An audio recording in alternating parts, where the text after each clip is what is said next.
Doctor ortho Ayurvedic oil and capsule. अब दर्द भी घुटने टेकेगा। राम मंदिर चंदा गबन मामले में एसआईटी ने प्रारंभिक जांच रिपोर्ट गृह सचिव संजय प्रसाद को सौंपी। जांच की कार्रवाई अभी भी है जारी। लखनऊ अग्निकांड में सीएम योगी का ताबड़तोड़ एक्शन, 4 अफसरों को किया सस्पेंड, 4 गिरफ्तार, एसआईटी करेगी जांच। ईरान ही करेगा हॉर्मुज का प्रबंधन, जंग से पहले जैसी स्थिति असंभव, ईरानी स्पीकर गालिबाफ की दो टूक।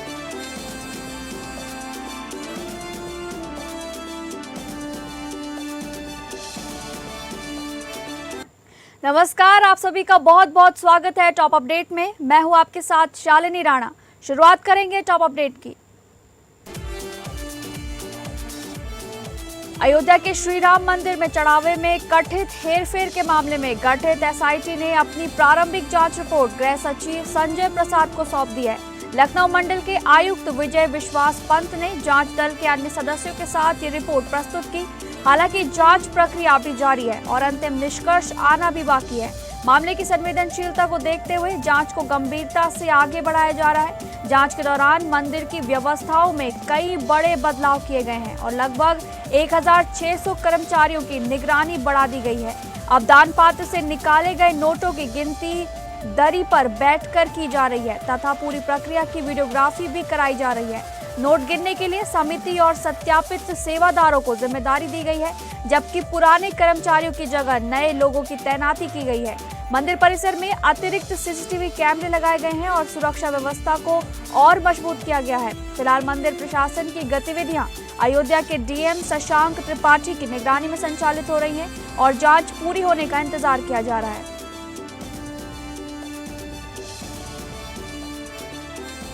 उत्तर प्रदेश की राजधानी लखनऊ के अलीगंज में हुए भीषण अग्निकांड के बाद योगी सरकार एक्शन मोड में नजर आ रही है। मुख्यमंत्री योगी आदित्यनाथ ने देर रात उच्च स्तरीय बैठक कर मामले की जांच के लिए 2 सदस्यीय एसआईटी गठित की है, जो 7 दिनों में रिपोर्ट सौंपेगी। घटना में अब तक 15 लोगों की मौत हो चुकी है, जबकि कई लोग घायल हुए हैं। सीएम के निर्देश पर प्रथम दृष्टया दोषी पाए गए 4 अधिकारियों को तत्काल प्रभाव से निलंबित कर दिया गया है। पुलिस ने भवन मालिक समेत 4 आरोपियों को भी गिरफ्तार किया है, जबकि 2 अन्य की तलाश जारी है।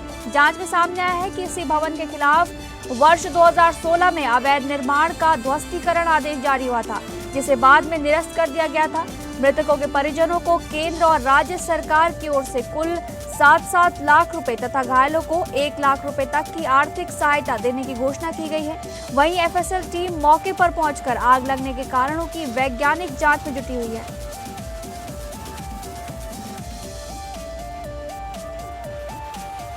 ईरान की संसद के अध्यक्ष मोहम्मद बागेर गालिबाफ ने हॉर्मुज जलडमरू मध्य को लेकर बड़ा बयान देते हुए कहा है कि ये रणनीतिक समुद्री मार्ग अब कभी युद्ध पूर्व स्थिति में नहीं लौटेगा और इसका प्रबंधन ईरान अपने तरीके से करेगा।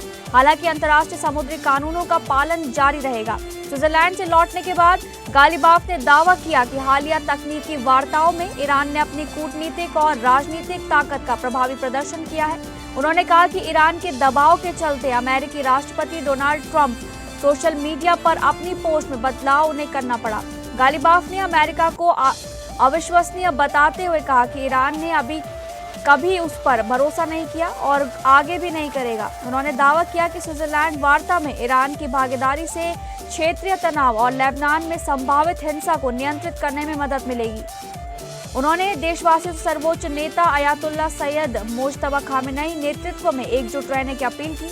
गालिबाफ के अनुसार वार्ताओं के बाद ईरान की रोकी गई वित्तीय संपत्तियों की वापसी और तेल प्रतिबंधों में राहत की संभावना बनी है, जो अमेरिका ईरान के 14 सूत्रीय समझौते का हिस्सा है। महाराष्ट्र की राजनीति में बड़ा घटनाक्रम सामने आया है, जहां शिवसेना उद्धव गुट के 6 लोकसभा सांसदों ने एकनाथ शिंदे के नेतृत्व वाली शिवसेना का दामन थाम लिया है। मुंबई में आयोजित प्रेस कॉन्फ्रेंस में डिप्टी सीएम एकनाथ शिंदे ने इसे ऑपरेशन टाइगर की सफलता बताते हुए कहा कि अब 6 और टाइगर असली शिवसेना परिवार का हिस्सा बन गए हैं। बागी सांसदों में ओमराजे निबालकर, संजय दीना पाटिल, संजय जाधव, संजय देशमुख, नागेश पाटिल अष्टिकर और भाऊ साहेब वाकचौरे शामिल हैं। इन सांसदों के शामिल होने से लोकसभा में शिंदे गुट की संख्या 7 से बढ़कर 13 हो गई है। शिंदे ने कहा कि पहले चरण में पार्टी और चुनाव चिन्ह धनुष बाण को बचाया गया था, अब दूसरे चरण की शुरुआत हो चुकी है। दल बदल कानून के तहत जरूरी 2/3 समर्थन मिलने से इन सांसदों की सदस्यता पर भी कोई खतरा नहीं रहेगा। इस घटनाक्रम को उद्धव ठाकरे गुट के लिए बड़ा राजनीतिक झटका माना जा रहा है।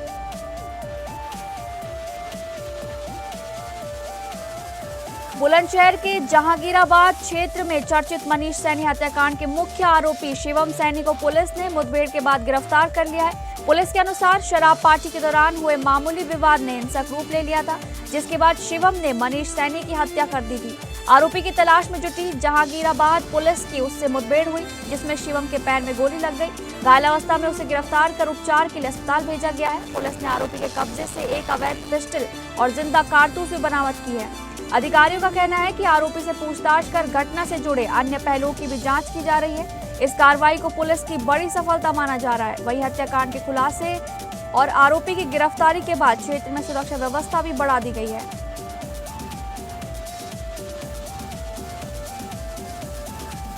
उत्तर प्रदेश के हमीरपुर जिले में राट स्टेट हाईवे पर एक दर्दनाक सड़क हादसे में बाइक सवार 2 युवकों की मौके पर ही दर्दनाक मौत हो गई।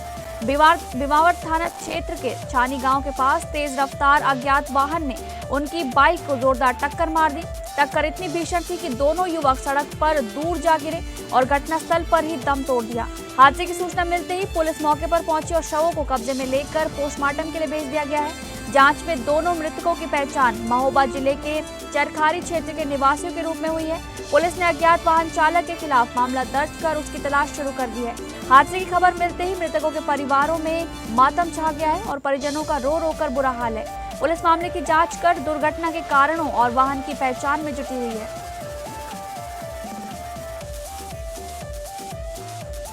हमीरपुर जिले के सुमेरपुर थाना क्षेत्र में बारात लेकर जा रही एक बोलेरो अनियंत्रित होकर पलट गई, जिससे एक व्यक्ति की मौत हो गई और जबकि चालक समेत 9 लोग घायल बताए जा रहे हैं। यह हादसा टेड़ा गांव के बरगदिया मोड़ के पास देर रात हुआ। जानकारी के अनुसार फतेहपुर जिले के दतौली गांव से बारात हमीरपुर के गबैसमरी गांव जा रही थी, तभी वाहन अचानक नियंत्रण खो बैठा और सड़क किनारे पलट गया। हादसे में फतेहपुर के बिंदकी निवासी 60 वर्षीय पप्पू कुमार रैदास की मौके पर ही मौत हो गई। सूचना मिलते ही सुमेरपुर पुलिस घटनास्थल पर पहुंची और एम्बुलेंस की मदद से सभी घायलों को सामुदायिक स्वास्थ्य केंद्र सुमेरपुर में भर्ती कराया गया। चिकित्सकों के अनुसार सभी घायलों की हालत फिलहाल सामान्य बताई जा रही है। पुलिस ने मृतक के शव को कब्जे में लेकर पंचनामा भरने के बाद पोस्टमार्टम के लिए भेज दिया है। हादसे के बाद बारात और मृतक के परिवार में शोक का माहौल है।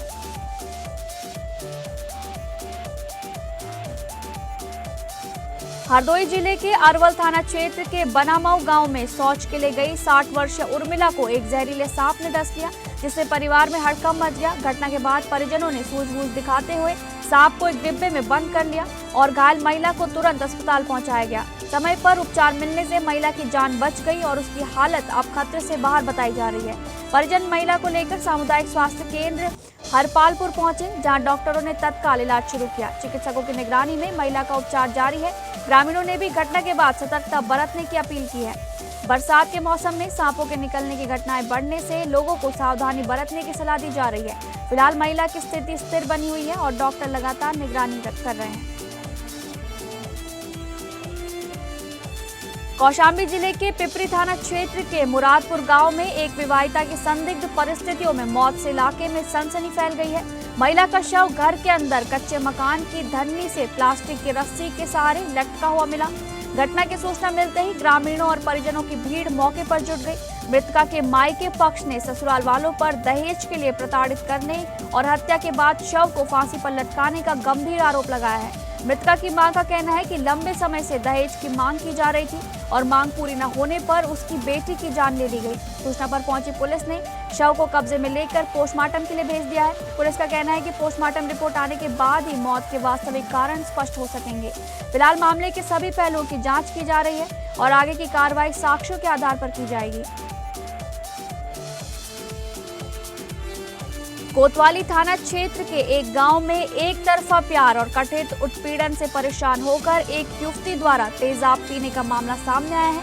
आरोप है कि एक युवक अपनी मामी की मदद से कई दिनों से युवती को लगातार फोन कर परेशान कर रहा था। परिजनों के अनुसार युवक की हरकतों से मानसिक रूप से परेशान युवती ने ये गंभीर कदम उठा लिया। तेजाब पीने के बाद उसकी हालत अचानक बिगड़ गई, जिसके बाद परिवार के लोग उसे जिला अस्पताल लेकर पहुंचे।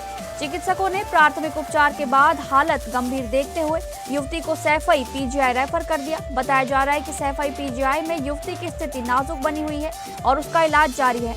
घटना के बाद परिजनों ने आरोपी युवक के खिलाफ थाने में तहरीर देकर कड़ी कार्रवाई की मांग की है। पुलिस मामले की जांच कर रही है और शिकायत के आधार पर आगे की कार्रवाई की तैयारी में जुटी है।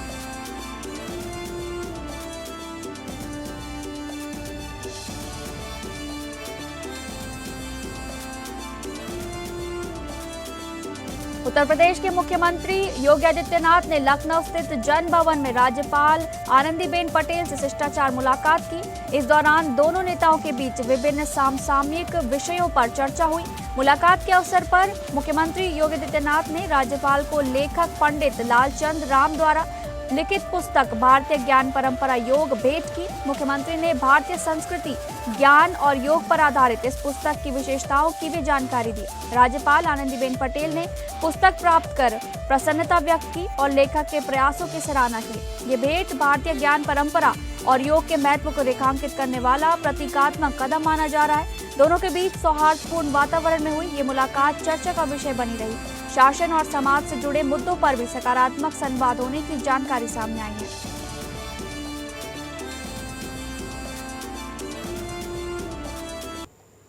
उत्तर प्रदेश की राजधानी लखनऊ में समाजवादी पार्टी के खिलाफ लगाए गए पोस्टरों ने एक बार फिर राजनीतिक माहौल को गर्म कर दिया है। शहर के कई प्रमुख चौराहों पर लगाए गए इन पोस्टरों में सपा पर यादववाद को बढ़ावा देने का आरोप लगाया गया है। पोस्टरों में दावा किया गया है कि समाजवादी पार्टी की सरकार के दौरान यादव अधिकारियों को विशेष संरक्षण और प्राथमिकता दी गई।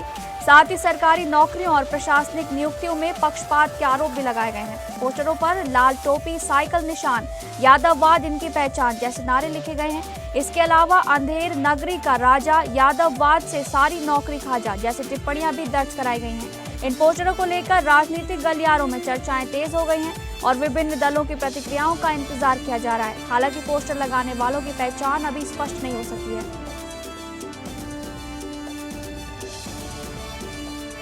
अयोध्या के चौक क्षेत्र में यातायात व्यवस्था सुचारू बनाने के लिए अतिक्रमण हटाओ अभियान चलाया गया। इस अभियान का नेतृत्व सीओ सिटी श्रेयस त्रिपाठी ने किया, जबकि चौकी चौक प्रभारी मनोज त्रिपाठी भी मौके पर मौजूद रहे। अभियान के दौरान पीएसी और सिविल पुलिस बल की तैनाती कर सुरक्षा व्यवस्था सुनिश्चित की गई। सड़क किनारे लगे ठेले, पटरी दुकानों और अस्थायी अतिक्रमणों को हटाया गया। इसके साथ ही बेतरतीब ढंग से खड़े वाहनों को भी हटवाकर यातायात मार्ग को खाली कराया गया। मिठाई की दुकानों के सामने किए गए अतिक्रमण पर भी प्रशासन ने कार्रवाई की। अधिकारियों ने बताया कि चौक क्षेत्र में प्रतिदिन लगने वाले जाम और लोगों की परेशानी को देखते हुए ये कदम उठाया गया है। प्रशासन ने दुकानदारों और स्थानीय लोगों को दोबारा अतिक्रमण न करने की चेतावनी देते हुए नियमों का उल्लंघन करने वालों के खिलाफ सख्त कार्रवाई की बात कही है।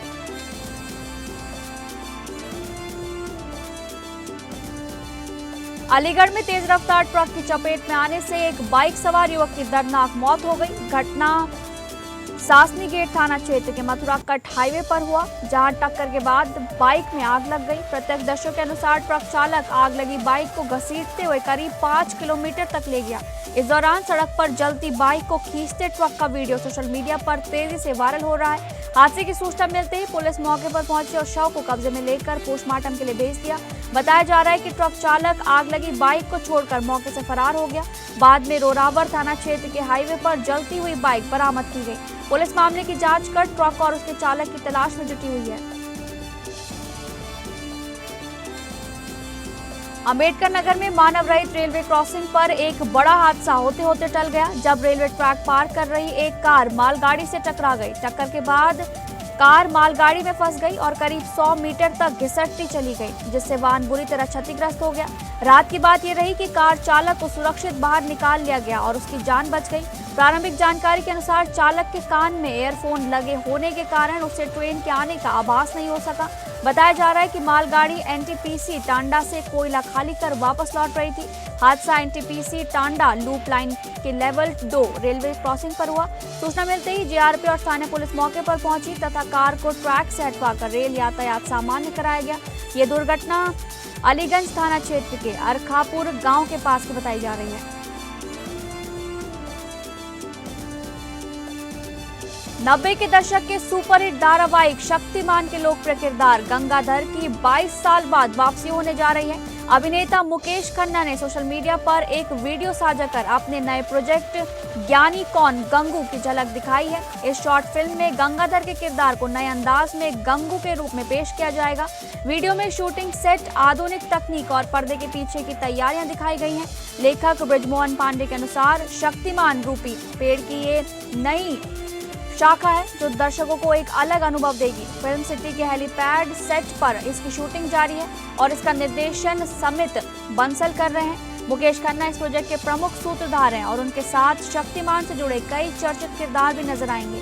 गंगाधर के नए अवतार गंगू को लेकर दर्शकों में खासा उत्साह देखा जा रहा है।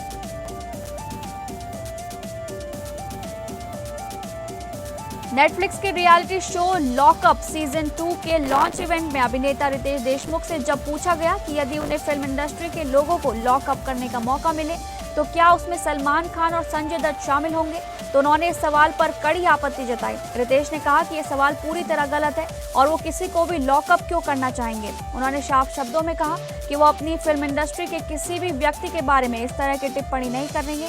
रितेश ने सलमान खान और संजय दत्त का बचाव करते हुए कहा कि कलाकारों के निजी या कानूनी मामलों को सनसनीखेज बनाना उचित नहीं है। उन्होंने ये भी स्पष्ट किया कि लॉकअप केवल एक मनोरंजन आधारित शो है और इसे उसी नजरिए से देखा जाना चाहिए। रितेश की प्रतिक्रिया सोशल मीडिया और मनोरंजन जगत में चर्चा का विषय बनी हुई है। वहीं वो जल्द ही फराह खान के साथ शो लॉकअप सीजन 2 का होस्ट करते नजर आएंगे। महिला टी20 विश्व कप 2026 में दक्षिण अफ्रीका से 6 विकेट की हार के बाद भारतीय कप्तान हरमनप्रीत कौर ने फील्डिंग में चूके अहम मौकों को निराशा उस पर जताई है। मैनचेस्टर में खेले गए मुकाबले में भारत ने पहले बल्लेबाजी करते हुए 158 रन बनाए, लेकिन दक्षिण अफ्रीका ने 19.1 ओवर में लक्ष्य हासिल कर लिया। हरमनप्रीत ने कहा कि टीम को मैच के दौरान कुछ महत्वपूर्ण मौके मिले थे, लेकिन दुर्भाग्यवश उन्हें बुनाया नहीं जा सका। उन्होंने माना कि इस स्तर पर कैच और अवसर गंवाना भारी पड़ता है और यही हार का बड़ा कारण बना। कप्तान ने हालांकि सकारात्मक रुख अपनाते हुए कहा कि भारत के अभी 2 लीग मैच बाकी हैं और टीम वापसी करने की पूरी कोशिश करेगी। उन्होंने युवा गेंदबाज श्रीचरणी और शेफाली वर्मा की शानदार गेंदबाजी की सराहना की, लेकिन अन्य गेंदबाजों से बेहतर समर्थन की उम्मीद जताई। हरमनप्रीत ने दक्षिण अफ्रीका के बल्लेबाज मारिजाने कप की नाबाद 81 रन की पारी की भी तारीफ की और कहा कि उन्होंने मिले जीवनदान का पूरा फायदा उठाकर मैच भारत से छीन लिया। अब भारतीय टीम की नजर बांग्लादेश और ऑस्ट्रेलिया के खिलाफ होने वाले आगामी मुकाबलों पर है।